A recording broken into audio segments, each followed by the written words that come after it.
Charles stood at the bottom of the narrow wooden stairs leading to the attic of Highgrove House, his hands trembling slightly as he gripped the old brass key. The afternoon sun filtered through dusty windows, casting long shadows across the hallway. He had avoided this space for nearly 25 years, but today, circumstances forced his hand. The roof repairs couldn't wait any longer. The recent storms had damaged several tiles, and the contractors needed access to assess the structural integrity of the centuries-old beams. As much as Charles wanted to delegate this task to his staff, something deep inside told him he needed to handle this personally. The attic door creaked open with a sound that seemed to echo through time itself. Dust particles danced in the shaft of light that spilled into the forgotten space. The air was thick and musty, filled with the scent of old wood and memories that had been locked away for far too long. Charles stepped carefully across the uneven floorboards, his eyes adjusting to the dim light. The attic was larger than he remembered, stretching across nearly the entire width of the house. Covered furniture stood like ghosts beneath white sheets, and cardboard boxes were stacked in neat rows along the walls. His breath caught in his throat as his gaze fell upon a familiar blue trunk in the far corner. It was Diana's trunk, the one she had brought with her when they first moved to Highgrove together as newlyweds. He had completely forgotten it was stored here. The contractors would arrive within the hour, but Charles found himself drawn to that corner of the attic like a moth to flame. His footsteps echoed softly as he made his way across the creaking floorboards, careful to avoid the areas where the wood looked particularly worn. The trunk sat exactly where Diana had placed it all those years ago, covered in a thin layer of dust but otherwise untouched. Charles knelt beside it, his knees protesting against the hard wooden floor. The brass clasps were tarnished with age, but they opened easily under his gentle touch. Inside, he found carefully folded clothes that still held the faintest trace of Diana's perfume. There were photo albums filled with pictures from their early years together, programs from various charity events, and small mementos from their travels around the world. Each item seemed to whisper stories of a time when their future had seemed so bright and full of promise. As Charles lifted a stack of evening gowns, something caught his eye. Tucked beneath the fabric was a wooden jewelry box he had never seen before. It was small and simple, made of polished cherry wood with delicate brass hinges. The craftsmanship was exquisite, suggesting it was handmade rather than purchased from a store. He opened the box carefully, expecting to find forgotten earrings or perhaps a necklace Diana had misplaced. Instead, his fingers encountered something unexpected. A small brass key lay nestled in the velvet lining, and beside it was a folded piece of paper with his name written in Diana's distinctive handwriting. Charles picked up the paper with shaking hands. It was heavier than ordinary stationery, cream-colored and elegant. The ink had faded slightly with age, but his name was still clearly visible in Diana's flowing script. Below his name in smaller letters she had written, "To be opened only if something happens to me." His heart began to race as the implications of those words sank in. Diana had written him a letter, but not just any letter. This was something she had intended him to find only under the most tragic of circumstances. The fact that it had remained hidden in the attic for so long suggested she had never intended for him to discover it while she was alive. Charles sat back on his heels, the letter trembling in his hands. The sounds of the house seemed to fade away until all he could hear was his own rapid breathing and the distant ticking of a grandfather clock somewhere below. The afternoon light streaming through the attic window seemed to dim as clouds passed overhead, casting the space in an ethereal twilight. He thought about Diana in those final years before the accident. She had seemed different somehow, more introspective and often lost in thought. He had attributed it to the stress of their public separation and the constant media scrutiny, but now he wondered if there had been something more weighing on her mind. The small brass key felt warm in his palm, as if it had been waiting all these years for this moment. Charles turned it over slowly, studying its simple design. It was clearly meant to open something, but what? He looked around the attic, wondering if there was another box or container hidden somewhere among Diana's belongings. Outside, he could hear the sound of a vehicle pulling into the circular drive. The contractors had arrived early, but Charles couldn't bring himself to leave the attic just yet. This discovery felt too important, too significant to abandon for something as mundane as roof repairs. He slipped the letter and key into his jacket pocket and quickly began closing Diana's trunk. Whatever secrets this letter held would have to wait, but he knew he would find no peace until he had read every word Diana had written. The weight of the letter seemed to press against his chest as he made his way back toward the attic stairs. As Charles reached the door, he paused and looked back at the blue trunk one final time. For just a moment, he could almost hear Diana's laughter echoing through the dusty space, a sound he hadn't allowed himself to remember in years. The attic suddenly felt less like a storage space and more like a shrine to a love that had been lost too soon. The contractors were waiting for him in the main hall when he descended the stairs, their voices echoing through the grand entrance. Charles straightened his shoulders and put on the composed expression he had perfected over decades of public appearances. But inside, his mind was racing with questions about what Diana's letter might reveal and what the mysterious brass key was meant to unlock. The contractor spent 3 hours examining every beam and rafter in the attic while Charles paced restlessly through the halls of Highgrove House. The letter in his jacket pocket seemed to burn against his chest with each step he took. Several times he reached for it only to pull his hand away when a member of his staff approached with questions or documents requiring his attention. By early evening, the work crew had finally departed, leaving behind a detailed report about necessary repairs and a timeline for completion. Charles barely glanced at the paperwork before setting it aside on his desk. His mind was consumed with thoughts of Diana and the mysterious message she had left behind. He retreated to his private study, a room lined with floor-to-ceiling bookshelves and dominated by a massive oak desk that had belonged to his grandfather. The familiar surroundings usually brought him comfort, but tonight he felt restless and on edge. He poured himself a glass of whiskey, something he rarely did, and settled into the leather chair behind his desk. With trembling fingers, Charles removed the letter from his pocket and placed it on the desk before him. The cream-colored paper seemed to glow in the soft lamplight. He studied Diana's handwriting for a long moment, remembering how she used to leave him little notes during their early years together. She had always been more comfortable expressing her feelings in writing than in person. Taking a deep breath, Charles carefully unfolded the letter. The paper was still crisp despite its age, and Diana's words were written in the same elegant script he remembered so well. As his eyes focused on the first line, he felt his world begin to shift. "My dearest Charles," the letter began, "if you are reading this, then my worst fears have come to pass, and I am no longer with you and our boys.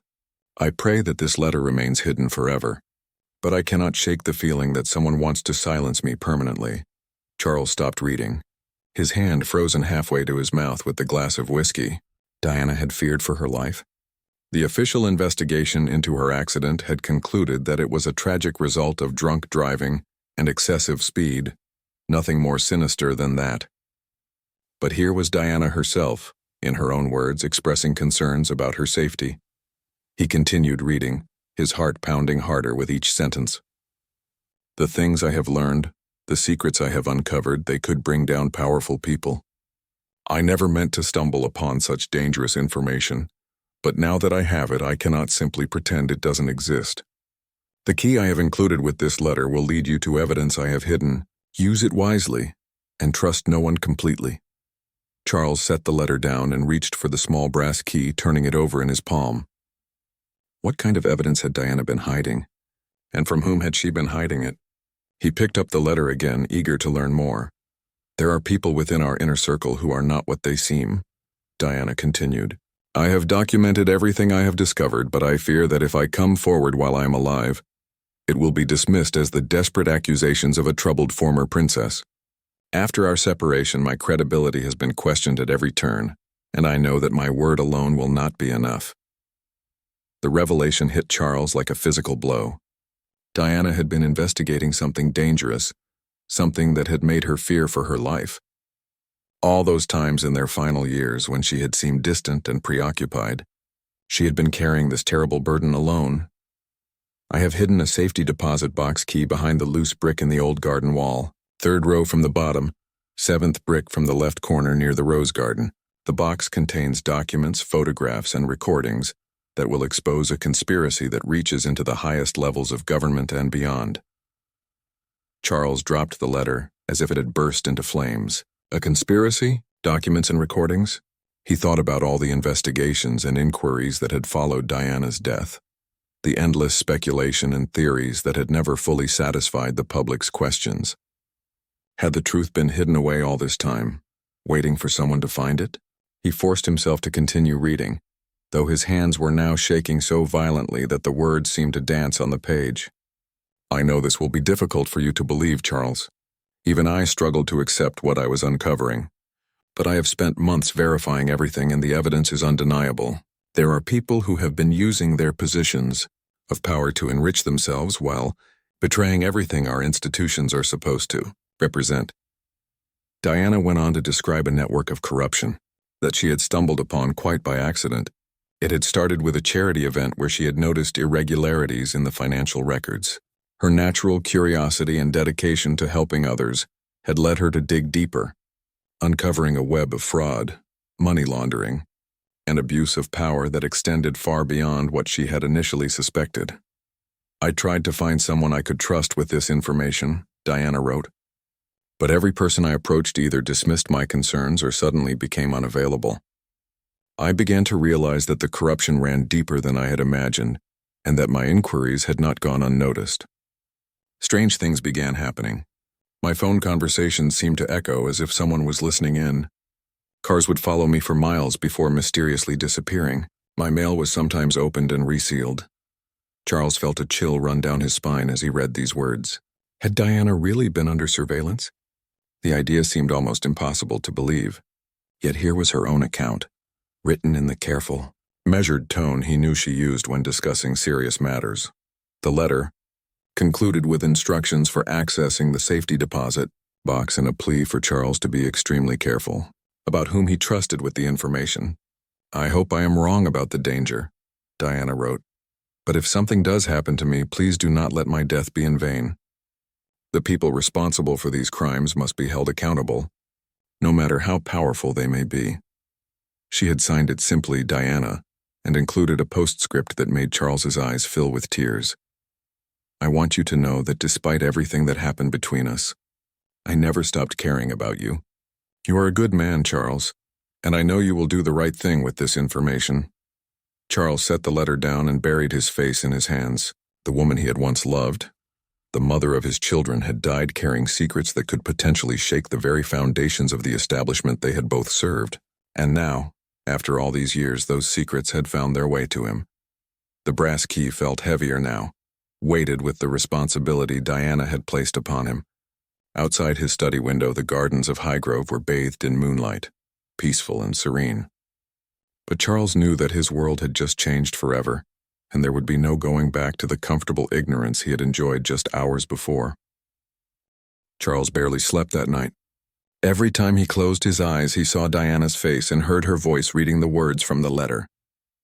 By dawn, he had made a decision that would have been unthinkable just 24 hours earlier.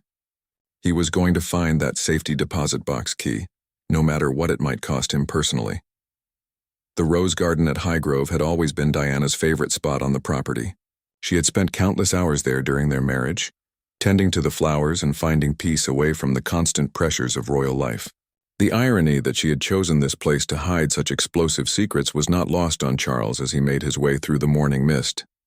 He had dismissed his security detail for the morning, claiming he needed time for private reflection in the gardens. It was not entirely untrue, though his real purpose was far more dangerous than simple contemplation. The brass key from Diana's jewelry box felt heavy in his pocket as he approached the old stone wall that bordered the rose garden. The wall was exactly as Diana had described it, weathered by decades of English weather but still sturdy and intact. Charles counted the rows of stones carefully, finding the third row from the bottom, then moved along until he reached the seventh brick from the left corner. At first glance it looked identical to all the others, but when he pressed against it gently, he felt it give slightly under pressure.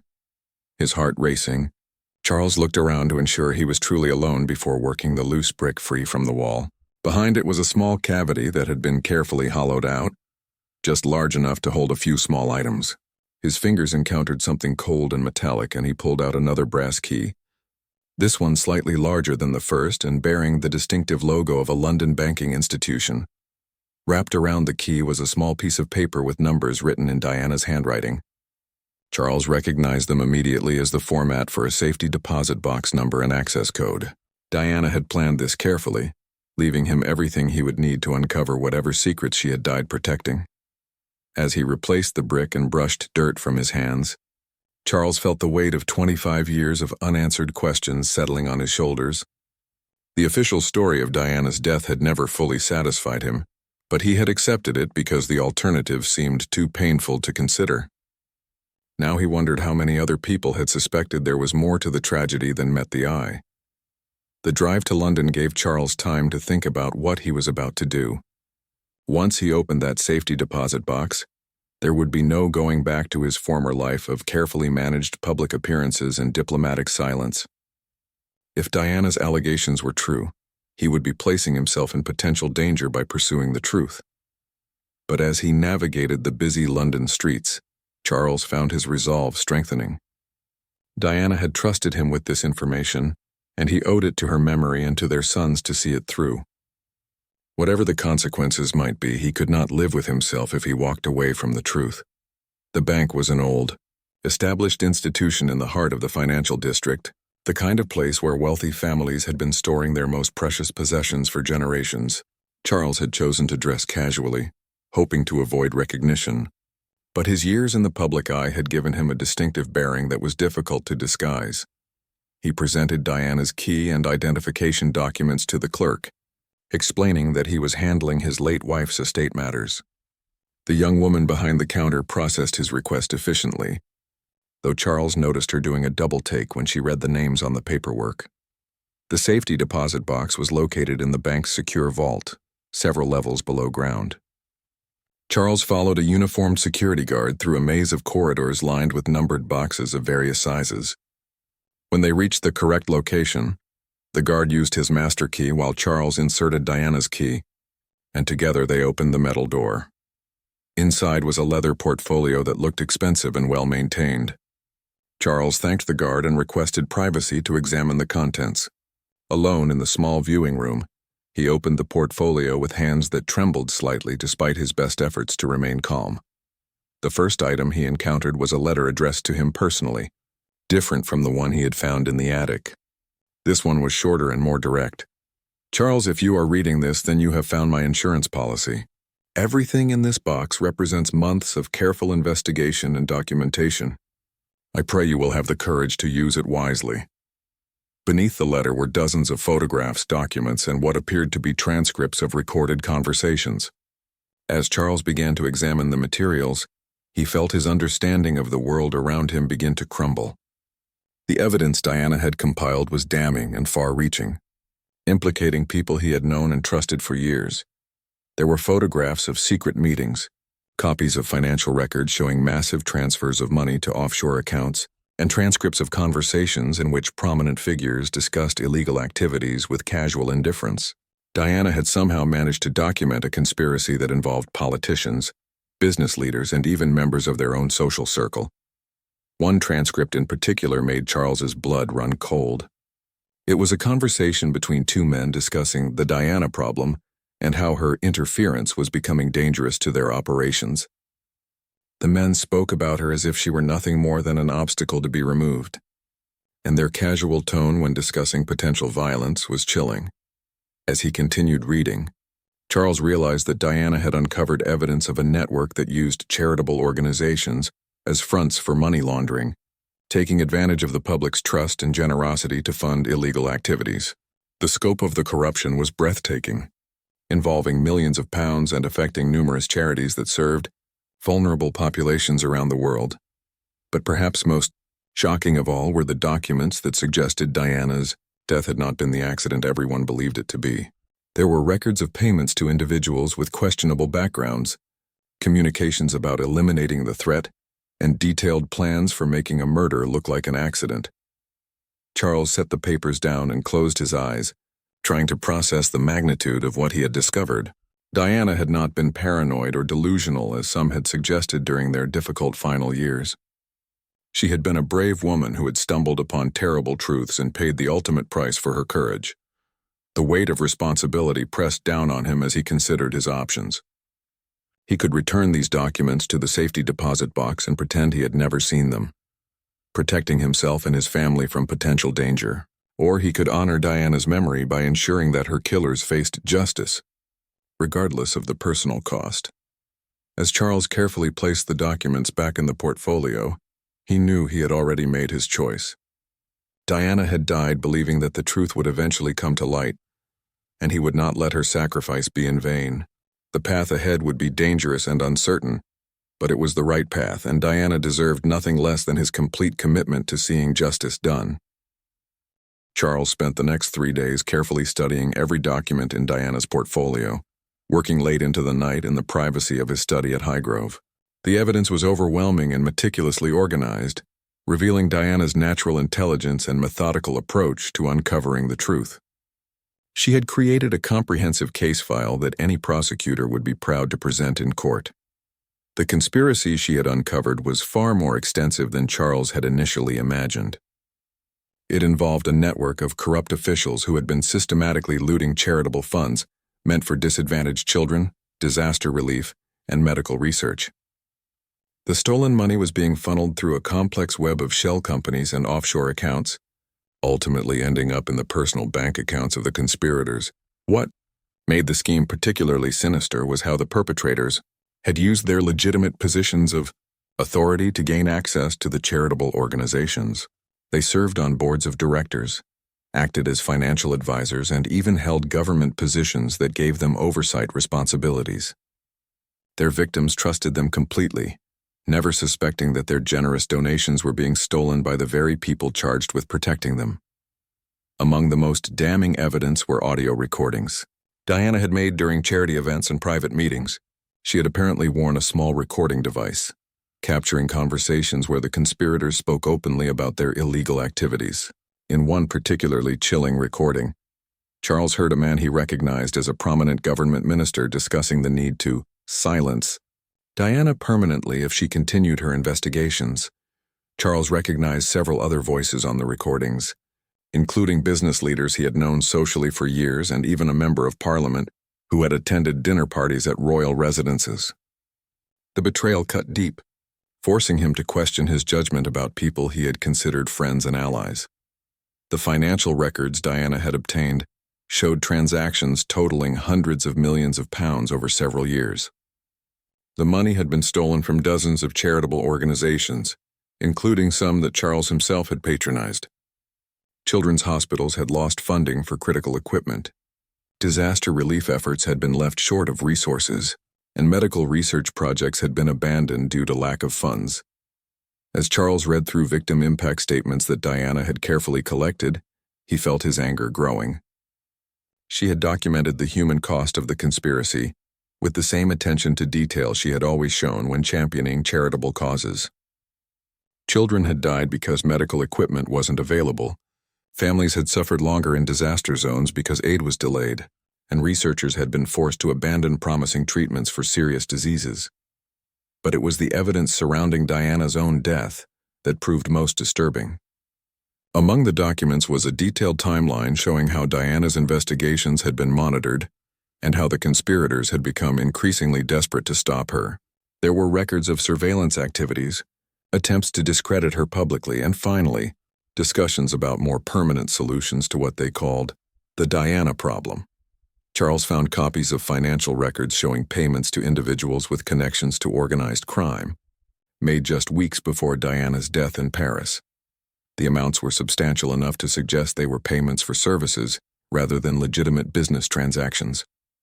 Diana had even obtained photographs of some of these individuals, taken during what appeared to be clandestine meetings in various locations around London. Most shocking of all was a document that appeared to be a preliminary plan for staging Diana's death to look like an accident. It outlined how her car could be sabotaged, how her driver could be incapacitated, and how the scene could be manipulated to support a narrative of drunk driving and excessive speed. The level of detail was horrifying, suggesting that her murder had been planned meticulously rather than carried out in a moment of desperation. Charles realized that Diana had been gathering this evidence in the months leading up to her death, trying to build a case strong enough to ensure that the conspirators would face justice. She had probably hoped to present her findings to law enforcement officials who were not part of the conspiracy. But her investigation had been discovered before she could take action. The question now was what Charles should do with this explosive information. Diana had trusted him to handle it properly, but the evidence implicated people at the highest levels of government and society. Simply turning it over to law enforcement might result in the evidence being suppressed or destroyed. If the wrong people gained access to it, Charles considered contacting journalists who might be willing to investigate the story. But he worried about Diana's evidence being dismissed as conspiracy theories or fabricated documents. The media had not always treated Diana fairly during her lifetime, and he suspected that some might be reluctant to pursue such serious allegations without additional corroboration. There was also the question of his own safety and that of his sons. If Diana had been murdered for uncovering this conspiracy, what would happen to him if the perpetrators learned that he now possessed the same evidence? The thought of putting William and Harry at risk was unbearable. But Charles also knew that allowing Diana's killers to escape justice would be an equally terrible betrayal. As he sat in his study on the third night, surrounded by Diana's carefully documented evidence, Charles made a decision that would change everything. He would not act alone or rashly, but neither would he allow these crimes to remain hidden. Diana had spent the last months of her life gathering this evidence because she believed the truth was worth any risk, and he would honor her courage by seeing her work through to its conclusion. Charles began making a list of people he could trust with this information. The list was shorter than he would have liked, but there were still individuals in positions of authority who had reputations for integrity and independence. He would need to approach them carefully, ensuring that the evidence was properly protected and that multiple copies existed in secure locations. He also decided to contact a trusted friend who worked as an investigative journalist for a major newspaper. This reporter had a reputation for thorough research and had previously exposed government corruption without sensationalizing the story. If anyone could handle Diana's evidence responsibly, it would be someone with both the skills and the platform necessary to bring the truth to public attention. But first, Charles knew he needed to create additional security for the evidence itself. Diana had been wise to hide the original documents in a safety deposit box, but now that the conspiracy was aware of her investigation, they would likely be looking for any evidence she might have left behind. Charles would need to ensure that copies of all the documents were stored in multiple secure locations, making it impossible for the conspirators to destroy all the evidence even if they discovered some of it. As dawn broke over Highgrove House, Charles carefully placed Diana's portfolio in his personal safe and began planning his next moves. The road ahead would be dangerous and uncertain, but for the first time since Diana's death, he felt that he was finally doing something worthy of her memory. The truth would come out no matter what it cost him personally. Charles's first contact was with Detective Inspector Sarah Matthews, a woman he had met during several charity events who had impressed him with her integrity and dedication to justice. She worked for Scotland Yard's Special Crimes Unit and had a reputation for pursuing difficult cases that others preferred to avoid. When Charles called her private number, he could hear the surprise in her voice at receiving such an unexpected contact. They arranged to meet at a small cafe in a quiet London neighborhood, far from the usual haunts of either the royal family or high-ranking police officers. Charles arrived early and chose a corner table where they could speak privately without being overheard.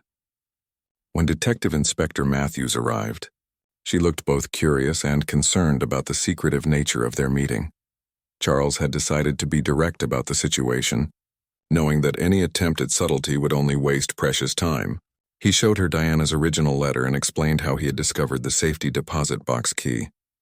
As Matthews read Diana's words, her expression grew increasingly serious, and Charles could see her professional instincts taking over. When he produced copies of the most damning evidence from Diana's portfolio, Matthews studied them with the careful attention of an experienced investigator. She asked pointed questions about the authenticity of the documents and the chain of custody since Diana's death. Charles could tell that she was both intrigued by the evidence and concerned about the implications of pursuing such a sensitive case. After 2 hours of careful discussion, Matthews agreed that the evidence warranted a serious investigation, but she warned Charles about the dangers they would both face if the conspiracy was as extensive as Diana had believed. She explained that they would need to be extremely careful about whom they trusted within the police force, as some of the people implicated in Diana's documents held positions that gave them access to ongoing investigations. Matthews suggested bringing in 2 additional investigators whom she trusted completely. Detective Chief Inspector Michael Thornton, who specialized in financial crimes, and Detective Sergeant Amanda Foster, an expert in organized crime who had worked undercover for several years. Both officers had reputations for honesty and had previously investigated cases involving high-profile corruption without leaking information to the media or compromising their investigations. While Matthews began the delicate process of assembling her team, Charles reached out to his journalist contact, David Harrison, who worked for The Guardian. Harrison had won several awards for his investigative reporting and had previously exposed corruption scandals that had led to resignations and criminal prosecutions. When Charles explained the situation, Harrison immediately understood the significance of Diana's evidence and agreed to begin his own independent investigation. Harrison's approach would be different from the police investigation. While the officers worked to build a criminal case that could result in prosecutions, Harrison would focus on documenting the story for public release. The 2 investigations would complement each other, with the police work providing legal accountability and the journalism ensuring that the public learned the truth regardless of what happened in the courts. Charles also made arrangements to secure additional copies of all the evidence. He rented safety deposit boxes at 3 different banks under assumed names, storing complete sets of documents in each location. He also gave copies to his solicitor with instructions that they be released to specific individuals if anything happened to him. Diana's sacrifice would not be in vain, even if the conspirators tried to silence him as they had silenced her. As the investigations began in earnest, Charles found himself living in a state of constant tension. He maintained his normal public schedule to avoid arousing suspicion, but every charity event and official function now carried the possibility that he might be sharing the stage with one of Diana's killers. The knowledge that some of these people had sat at his dinner table and smiled at his children while planning Diana's murder filled him with a cold rage that he struggled to conceal. Detective Inspector Matthews reported that the financial evidence Diana had gathered was even more damning than they had initially realized. Her team of forensic accountants had traced the stolen funds through a complex network of shell companies and discovered that the conspiracy had been operating for over a decade before Diana stumbled upon it. The total amount stolen from charitable organizations exceeded £500 million, making it one of the largest charity fraud cases in British history.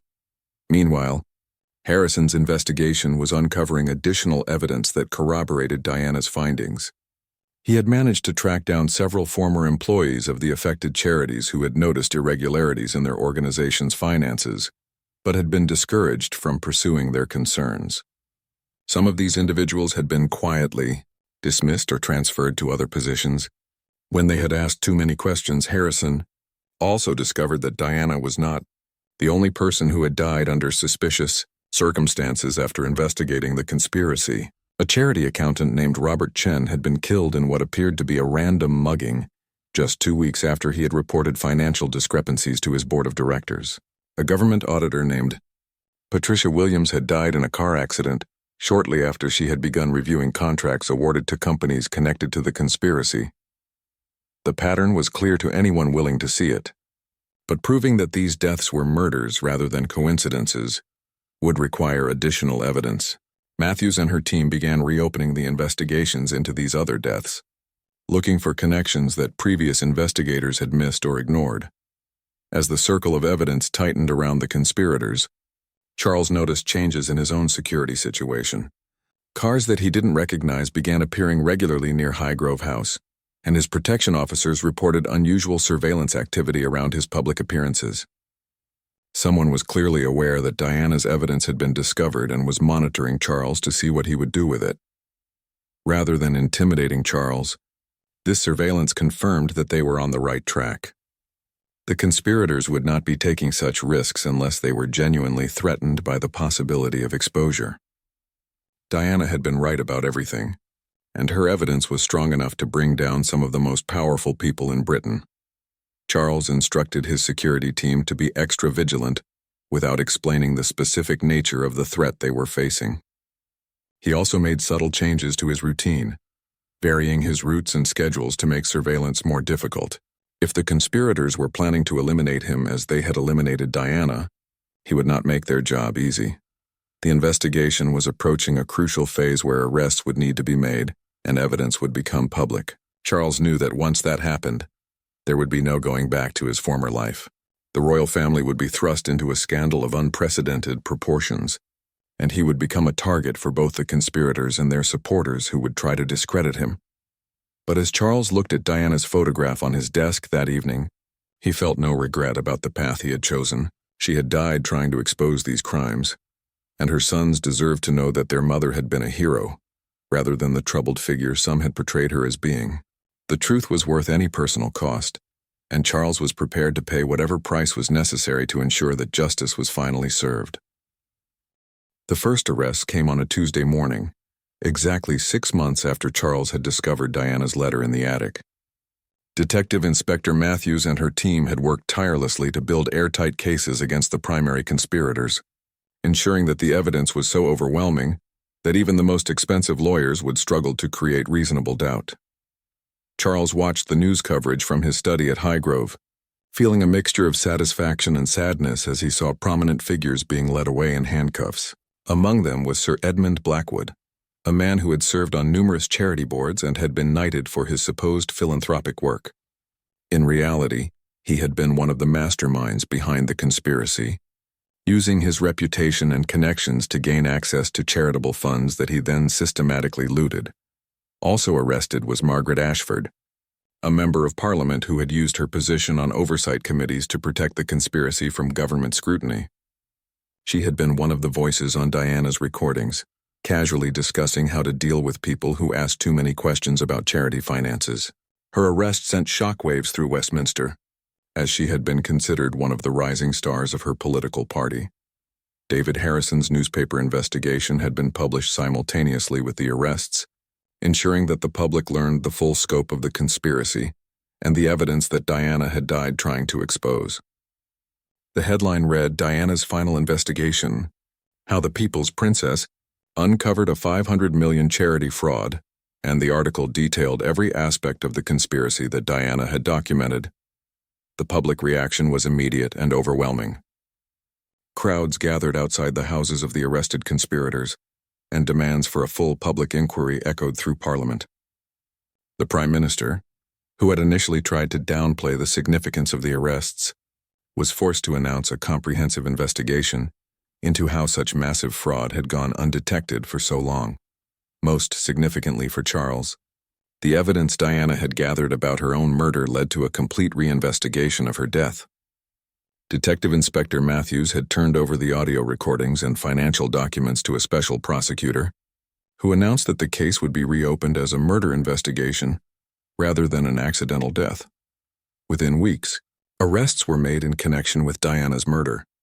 Marcus Webb, a professional criminal who had been paid to sabotage Diana's car, was arrested at his home in South London. Under questioning, he revealed the names of his accomplices and the identity of the person who had hired him.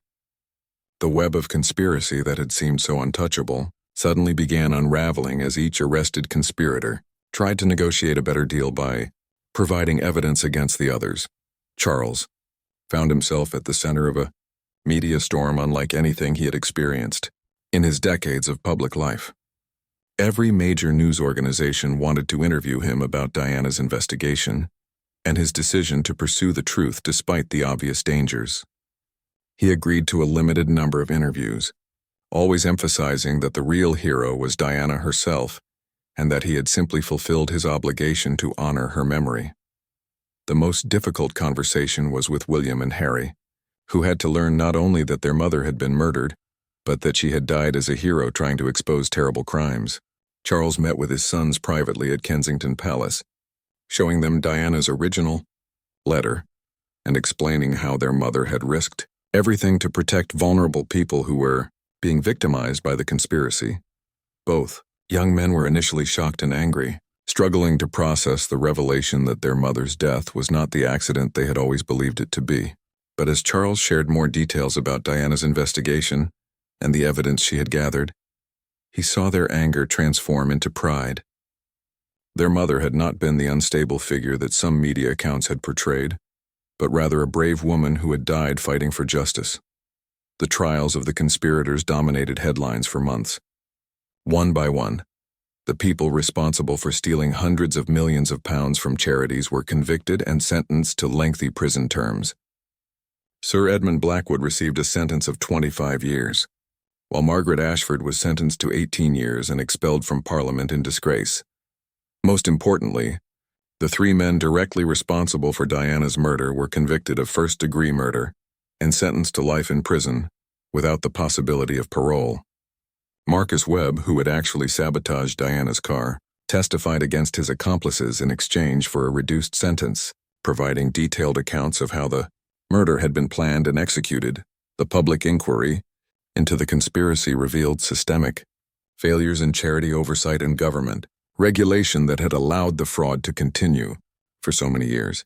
New laws were passed requiring stricter financial reporting from charitable organizations and creating independent oversight bodies with the power to investigate suspicious activities.